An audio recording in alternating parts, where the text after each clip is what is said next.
चाकर राखो जी,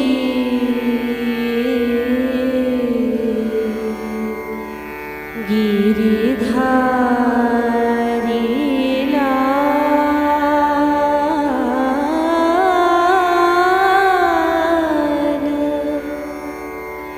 मन चाकर राखो जी।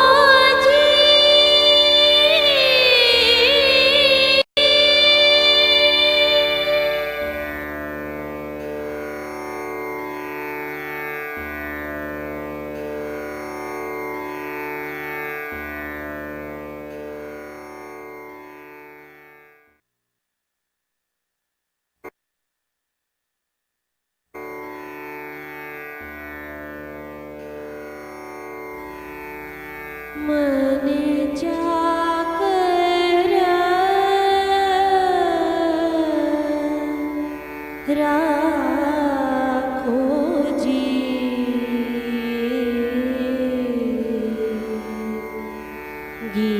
गिरिधारी लाल,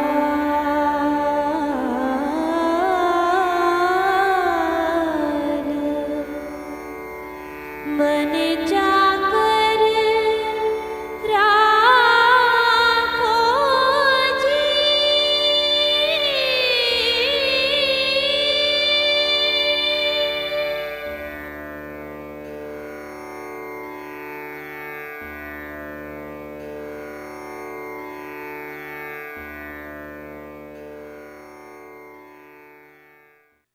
नैनं छिन्दन्ति शस्त्राणि, नैनं दहति पावकः, न चैनं क्लेदयन्त्यापो, न शोषयति मारुतः। This is episode number 7. Om Namo Bhagavate Vasudevaya. Om Shanti Shanti Shanti. Hari Om Tat Sat. We have now stated the problem of Arjuna. We are that Arjuna. We have these serious problems in our life. We ourselves do get confused, and we do need solution to the problem. One of the beautiful things in spirituality is that there is no problem in our life, however serious, that we do not have the solution. This is the beauty that is not available to us in the physical world. So, while Arjun and we think that our problems are insurmountable, spiritually speaking, there is nothing insurmountable at all. So we will now see how, as we enter chapter number 2, what the solution might be according to Lord. Chapter number 2 in Gita is titled Sankhya Yoga, and that means knowledge. Through knowledge, how we can connect ourselves to God. We already said that all the 18 chapters of Gita have yoga as the aim, and we will speak about each title as we come to it. Today it is a yoga of knowledge. We have several yogas, sometimes we breathing, meditation. Here today we are going to talk about knowledge. And what is that knowledge? Well, there are lots of different kinds of knowledge is available to us in this world. We are here talking about spiritual knowledge, knowledge that is worthy of our attention, and also knowledge that alone can solve our problem. We are not talking about scientific knowledge or physical knowledge or any other knowledge like business or how to get married or how to raise children. These are essential in the worldly thing, but we are talking about supreme knowledge, knowledge that is going to take us above this world, above this duality, and make us realize that we are part and parcel of God. So we will always call this spiritual knowledge. Man alone is endowed with this ability, with his intellect, to develop his intellect so that he can discriminate between right and wrong, he can choose the right and throw away the wrong and advance to his ultimate good. No other creature has this ability to discriminate and advance. All the creatures in the world, though they perform their duties according to the law and God supervises them, but with human beings, He has given us this intellect, He has given us freedom, but along with that, He has also given us that if we don't choose right, we may suffer and we need to advance. While in animals, that is not the case. They already have chosen their duties, they perform their duties according to their expected. But we human beings, since we are given the freedom, unfortunately, we make wrong choices and then we suffer. And so we have to learn. So there is a beauty in giving us freedom, which animals and other creatures don't have. On the other hand, there is a danger that if we don't have the discrimination properly developed, then we may choose wrong and we may even move backward. So I would want to very much emphasize that the spiritual knowledge is the knowledge that does not come from the book, but it comes from experience of the saints, those who have realized God. Like Mirabai, they can tell us what is the path and how to achieve our goal. Universities and other institutions that give us knowledge is limited to the physical requirements, and often they mislead us in thinking that we are educated, that we are superior to others, and that it will solve all our problems once we have the degree or certificate. But we see how Lord is playing the game.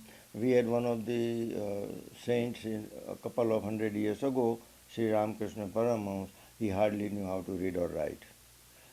And so the point here is that it is not merely the literal knowledge or the bookish knowledge or even the physical world knowledge, but the knowledge that will take us beyond this physical world. So that is what we want to understand, and that is what Lord will be talking about. Now we realize that Arjun has this problem. He has thrown away his weapons. He has decided not to fight. He is refusing to fight. So we have a problem here. How to help him? What to do with him? I think the worldly people will not be able to help him in this particular situation. His elder brother is the king of dharma or religion. We even call him Dharma Raja or the king of religion, and yet he would not be capable to solve this problem. So we want to make sure that religion often creates problem, but when situation like this comes, they cannot solve the problem. We need to go to Shri Krishna Bhagwan, we need to go to saints, we need to directly approach the uh, people or the saints who love us. So that is again another wisdom. So Arjun, of course, due to his good sanskars, has a wisdom, though temporarily his knowledge and his posture and his kshatriyapanu, or that he is a kshatriya, that is a great king, this is all forgotten due to his attachment to relatives, and it is important that Lord wants us to perform our duties more important than getting attached to our relatives. So these are some of the things we want to keep in mind as we advance. Now we know that Arjun is almost crying. He is shivering, and so when Lord sees him, and I am going to now onwards most likely pronounce some of the sloks. They are beautiful. It is not necessarily to impress you if you are not interested, but it helps me to bring in focus the continuity. So I would be pronouncing the slokas for my own benefit, but the important thing for us is to get the meaning of it as far as we are concerned. Tam tatha krupaya अश्रुपूर्ण आकुलैक्षणं vishidantam idam vakyam uvacha Madhusudana. Now, Madhusudan is Sri Krishna Bhagavan, and when he sees Arjun, he is so much overwhelmed with pity, and he is in sorrow, and his eyes are dimmed with tears, almost like a child crying. And to such a person, Madhusudan, that is Shri Krishna, is now going to address. So here we have a situation that almost seems impossible to cure. To help Arjun, we have to be far superior to Arjun to help him. And in this case, of course, we find that depression is one of the worst things that can happen to us, and even the psychiatrists cannot help, but they themselves have the problems. I have met some of them, and they have told me the same thing. Only the saints have the real solution to our problem. We may make believe solutions, but the real solution lies only with the truth, with God, and with the saints. So Madhusudan then is now going to speak, having seen Arjun and his posture or position. Madhusudan means Shri Krishna Bhagavan is now going to first time speak about the situation and to help him. Shri Bhagavan Uvacha Kutastvam Kashmalamidam Vishame Samupastitam Anarya Justam Asvargyam Akirtikaram Arjuna. Shri Bhagavan first of all admonishes him. Now, it is very important to mark some of the situation that we are going through. Most of us will start crying with Arjun, we start agreeing with him, and we'll say, okay, this is true, no, your arguments are very reasonable, and let's stop the war and let's get going, let's quit the field. But this is the difference between spirituality and religion or duties that we have been taught and we have so far have gone through. What does Sri Krishna Bhagavan say? Sri Krishna Bhagavan admonishes him over and above for such childish behavior. And so Sri Krishna Bhagavan says that on such a critical time, O Arjun, it is such a time of crisis.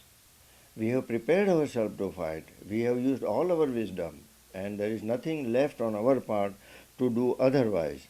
And at such a meeting or such a moment, you are acting like a child, not like an Aryan. Means it's not manly action. Where did you get this dejection? This is disgraceful to a king like you, and it is of course contrary to achieving heaven that you have been talking about. So it is the first time Sri Krishna Bhagavan right away tells him that your belief of religion and your anxiety about your ancestors in heaven, whether they will get benefit or not, and whether when you go to heaven, whether your children will give benefit or not, even those thoughts that you have are not in line, and your behavior certainly, even if there was such a situation, the way you are behaving, there is no possibility for you to advance to heaven. Now I would like to point out that in reality there is no such thing as heaven or hell. It is all here according to our actions, according to our vices and virtues. We simply try to explain to you in terms of heaven and hell, but really everything is within us. As we have been told that kingdom of God is within us, even Jesus Christ says, and Shri Krishna is going to say repeatedly that he is residing in us. So if kingdom is within us, then all those things are within us. But anyway, the religion teaches us otherwise out of ignorance, and we don't understand all these things. So Shri Krishna Bhagavan starts from the level at which we are, and then he will advance us beyond these beliefs of heaven and hell and advancement in that situation. So he says that you are talking something, but your actions are contradictory. And so this really marks weakness of Arjun, and he is taking the mask, or he is hiding his weaknesses in the name of religion. Sometimes we do that. We may hide our weaknesses by giving some false excuses and trying to justify what we really want to do, as we have said. But Sri Krishna Bhagavan right away admonishes him that this is unlike, un-Aryan-like, this is not right for you, and of course, as I said, most of the worldly people and even religious leaders might agree because they don't want to displease you. Here, we want to remember one thing. We don't want to displease truth. That is all we want to remember, that we don't want to displease God, the truth, because otherwise everything will come back and all our efforts and all our life will be ruined at the end. So if we know the truth, fine. If we don't know, then we will of course suffer and we will learn. But we never want to compromise truth under any condition. There should be no excuse whatsoever, whether they are nearest relative, whether they are going to die. As a matter of fact, some saints have said that even if the whole world is destroyed, you should not compromise with truth. That means truth always rules, and we should therefore make sure that there is no justification of any kind under any circumstances where we should have occasion to be untruthful. That in itself will cause us to lose the battle.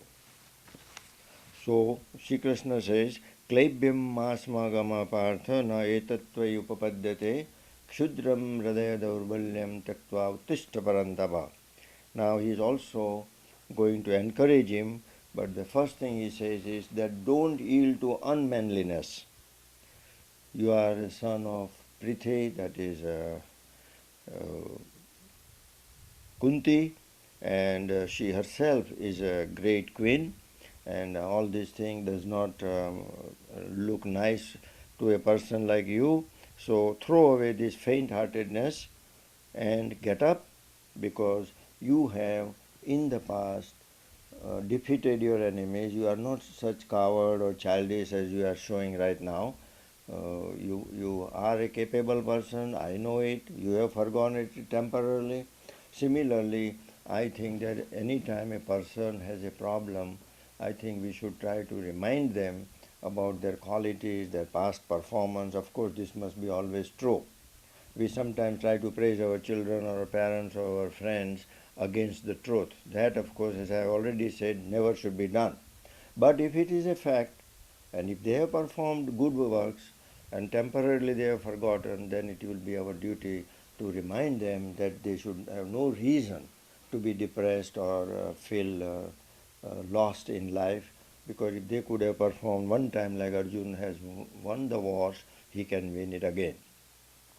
So important thing is to be truthful, to be honest, to recognize the present time situation, but also look forward with a hope that this situation we can always overcome, because we are now talking about spirituality.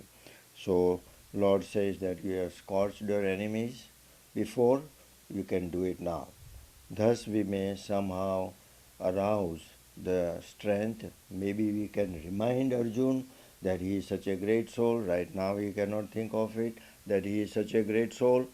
We all do that sometimes because of our forgetfulness, our attachment, our ignorance, not having really true knowledge, because this knowledge is not available in school or in books. It has to be received or acquired through humility, through performing sacrifices, helping poor, controlling our ego. So these are the virtues that we have to develop. And so whole life is a school. It's not that we go to a school for 4 years or even 20 years and then we achieve this thing, humility, the ultimate humility that Mirabai is talking or teaching us. So the real knowledge, of course, is going to come slowly, but the knowledge of war he certainly has. So the first thing we want to do is that in the worldly knowledge, at least we should be very efficient, we should be sharp, we should be discriminative, and we should be as perfect as we can. that certainly even in the world will be expecting of anybody in order to succeed even in the worldly business or the worldly relationship. Not to speak of the spirituality, that certainly requires beyond that. So Shri Krishna Bhagavan says in two sloks, he has already admonished him. He did not agree with anything he said, even though he listened carefully. So in future, when we have a problem or somebody is complaining us, I think we should listen very carefully, like Bhagavan himself had all the patience to listen everything Arjun had to say. And sometimes it looked like as if Arjun was even advising Sri Krishna Bhagavan. And yet he kept quiet. Sometimes even he meant indirectly that we are all stupid to be here. We have come here to create violence and killing people. We should know better. So Shri Krishna, you can imagine what Sri Krishna Bhagavan would feel when his remarks directly or indirectly mean so. And yet I think we should give allowance to people when they are not healthy. I'm talking about mentally and otherwise. I think we should give them allowance that in their weakness, in their depression, in the situation in which they might be going through, if we try to put ourselves in their position, which Bhagwan is trying to do, then I think we'll be more sympathetic and we will be able to help them. So don't react too quickly to the situation that somebody is going through, but give them chance, listen them out, sympathize with them, give them all the opportunities to empty their heart. But one thing, after you hear, you don't want to pamper them. You don't want to lie or agree with them when you think that it is not right, but you can use proper words, maybe as sweet a word as possible without sacrificing the truth. Try to uplift them, as Shri Krishna Bhagavan already uplifted Arjun by telling him that he was the scorcher of enemies. Why he is crying? I mean, if there is a fear in the heart of Arjun that I am going to fight Bhishma Pitama and my own teacher who is much smarter than I am, then I may be killed. If he has any fear whatsoever, then Shri Krishna Bhagavan reminds him there is no need for fear. So again, we are trying to bring out the best in man, along with recognizing that his temporary position as such is weak, but he doesn't have to be weak. This is another thing. We may be weak temporarily. Everything happens in this world is temporary. Past is gone, present is important, and we should always think, what opportunity do I have at this moment? An hour ago, whatever it was is gone. I do not have that situation. I have this particular situation now, and I want to try to resolve or face that and try to solve that problem. So Sri Krishna Bhagavan has very beautifully admonished him, encouraged him, made him aware of his good qualities, and now we will see what happens. Now Arjun is listening. Sometimes they don't even listen, but I suppose Arjun is not as weak and as stupid as he may look right now. I'm sure Dhritarashtra is very happy. He is watching, and he saw that Arjun has thrown away the bow and arrow, what Sanjay is describing to him, and I'm sure he is happy that if he's not going to fight, his son is going to win, or he has already won without war, and we got it made. So each one taking the attitude according to what their desires are. But Shri Krishna is not thinking that he has given up the war. He may have thrown away the weapon, but he knows that I am here and he is not going to lose the war. So you see the same situation, two persons looking differently and evaluating differently. So don't doubt about people or situation. Always think about better aspect of people's activities rather than doubting that they might be planning something evil or something like that. But rather give them always a benefit that they are noble people and they are planning good for the world, in which you will not be blamed. You will not have done injustice as much as you would otherwise think with doubts about somebody's intentions or activities. So, Sri Krishna Bhagavan is now, having admonished him, kept quiet. This is another thing. if we just advise and then again listen what is the reaction. So we want what we call interface. Communication is always a problem. We don't listen and we go on talking. Here Arjun is talking. Now fortunately Arjun is depressed, so he had to keep quiet. He got tired talking. But Sri Krishna Bhagavan said only two sloks or two verses and he stopped. He said, I have said all I have to say. Now let me see what Arjun has to say before I go on lecturing him. So I think we should also try to get the reaction of the other person. If I are advising to our daughter or our son or our wife or husband, I think that every time we say something, we should always give an opportunity to the person to express themselves, what they think about it, and then we can communicate. Usually we are always one-sided. Nobody is listening to anybody anyway.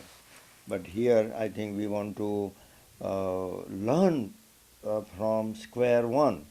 I think the beauty of Bhagavad Gita is that no matter what we have been doing or what we have been taught, and unfortunately we are not taught right, either in the house or in the school or in the temples or anywhere, except in the world of lust and greed, everything has that angle, and everything that is taught us in a subtle way is based on that only to nurture that. So now we are turning around, and so whatever Gita is teaching us is something new. Let us be vigilant and let us try to change our life. God does not blame us for our ignorance in the past or why we are ignorant, but at least once we have taken Gita, we are trying to seriously study it, we are trying to even listen to it. I think that God is already happy with us, that we are trying to listen His words. God is very easy to please, we really don't know. Worldly people are very hard to please. As a matter of fact, you have never been able to please anybody. You do not know even how to please yourself. But God is the easiest thing because He doesn't expect anything, He doesn't want anything from us, He is not a hard taskmaster as we think. Only if we will be sincere, admit our weakness, and simply tell Him that this is what I am and I have come here for your help. That is all that is required, but that is not small thing because our ego does not allow us to say that I am weak, that I need help, and please try to help. We want help from others, but we don't want to tell them that we need help. Sometimes in the world, this is what we do. We go round and round and round because we don't want to look weak, and so we want help from the other person, but we don't want him to or other people know that we are weak and we are seeking help from somebody else. Such pride and such hypocrisy then never allows us to advance. We have to be really humble like a child and admit right away, I have a problem, I have come to you, I have come to you for help, please guide me. It is as simple as that. I know that people who come to talk to me, and sometimes husband and wife, they want help, but really they don't want help. They only want me to hear their problems and advise them what they like so that they will feel comfortable that they are right. And both of them cannot be right with their problem, but each one of them wants us to advise them what to advise. And this is one of the things I have found more often than not. People are not sincere or serious to seek your help. They just want to talk and then ultimately want to do what they were always doing anyway. They don't want to change. Changing ourselves, changing our ego is very difficult. And we will find that in the case of Arjun also. So now Sri Krishna Bhagavan is going to listen. Let's see what Arjun has to say. Arjun says, Katham Bhishmam aham sankhe dronam cha madhusudana ishubhi pratiyotsyame pujarau arisudana. Now, beautifully in this slok, twice Arjun addresses Sri Krishna Bhagavan as Madhusudan and Arisudan. The one who has killed the devil Madhu, and also he is Sri Krishna who has also destroyed the enemies. That means Arjun knows that Sri Krishna has done this. That now that he has an occasion, he should also follow the footstep of Sri Krishna Bhagavan. And yet he cannot coordinate. He speaks one thing, but he doesn't understand that the message of the Sri Krishna's very name has a message for him, that you have to destroy the enemy. And yet we cannot say. So sometimes things may be very clear to one person, but when we are in a depressed state, then things look very difficult and as if the whole sky is going to fall on us. And this happens. I mean, I don't think we criticize this, but we want to recognize these facts, that it is not as difficult as we think if we just can seek right help. So, even though Sri Krishna Bhagavan told Arjun that you must get up and not to fight in this particular situation is not right, it's not your dharma, it is your duty as a Kshatriya, and yet you are sitting there not listening to me, you did not get up. But Arjun continues his defense. So we don't easily give up our weakness and our point of view. I think that is what we need to notice. We don't give up our views, our beliefs. We should not also expect others to easily give, but it is a slow process. It is a process and we can do it, but it is a slow process. We will continue this message in our next discourse. Om Shanti Shanti Shanti Hari Om.